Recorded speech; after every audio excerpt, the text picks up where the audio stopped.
स्वागत है आपका ऑल इन्फॉर्मेशन में। आज इस वीडियो में हम बात करने वाले हैं आग की खोज किसने की और कब की। तो चलिए शुरू करते हैं। आग की खोज इतिहास की कुछ महान खोजों में से एक है, क्योंकि आग के बिना तो इंसान खाना भी कच्चा खाता था। आग इतनी उपयोगी है कि इसके बिना मानव जीवन इतना आसान नहीं होता, क्योंकि आग की खोज ने मानव जीवन में क्रांति लाई।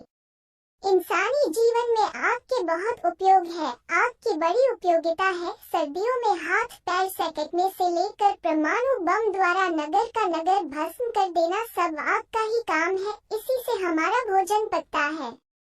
आग के द्वारा खनिज पदार्थ से धातुएं निकाली जाती है और इसी से शक्ति उत्पादक जिम चलती है। आग के जितना फायदे है उतना ही खतरनाक है, क्योंकि आग एक बार जल जाती है और जब तक ऑक्सीजन और दहनशील पदार्थ की उपस्थिति रहती है तब तक जलती और फैलती रहती है। आग को ऑक्सीजन और ईंधन में से किसी एक को अलग कर बुझाया जाता है।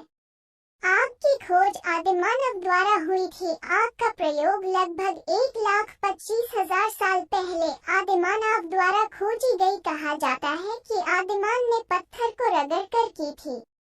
कुछ लोगों का मानना है कि जब पत्थर को एक स्थान से दूसरे स्थान ले जा रहे थे तो गलती से पत्थर एक दूसरे के ऊपर गिरे और आदिमानव ने पत्थरों के टकराने से उत्पन्न चिंगारी को देखा होगा। तभी से आदिमानव आग का प्रयोग करने लगे। उस समय आदिमानव आग से डरते थे, लेकिन धीरे धीरे उन्होंने आग का उपयोग करना सीख लिया था और शुरू में आदिमानव यदि गुफा होती उसी में रहने लगते थे। वे बड़े पेड़ों की पत्ती वाली शाखाओं के बीच अपने लिए शरण स्थान बना लेते थे। उन्हें दो चीजों का भय रहता था, मौसम और जंगली जानवरों का। आदिमानव नहीं जानता था कि बादल क्यों गरजते थे या बिजली क्यों चमकती है। रात में जंगली जानवरों का आवाज आता, जैसे बाघ, शेर, चीता, हाथी और गेंडे जैसे खूंखार जानवर जंगल में घूमते फिरते रहते थे। इन तुलना में मनुष्य कमजोर थे, इसलिए उन्हें या तो गुफों या पेड़ों में छुपकर रहते थे और उन्हें खुद ही रक्षा करनी पड़ती थी, या अपने अगध हथियारों से उन्हें मार डालना पड़ता था। परंतु इन जानवरों से रक्षा का सर्वोत्तम उपाय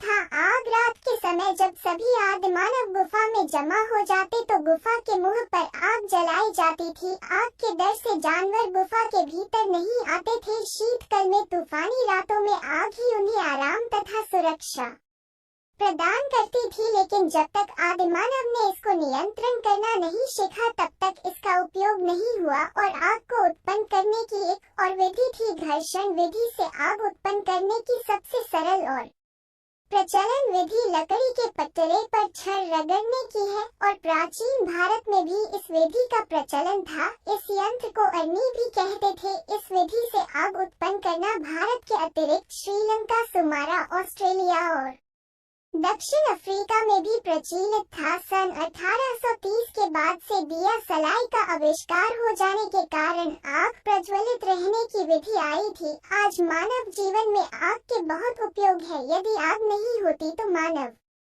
जीवन इतना सरल नहीं होती, और जैसे जैसे जनसंख्या बढ़ी लोग आग के सहारे ही अधिक लोग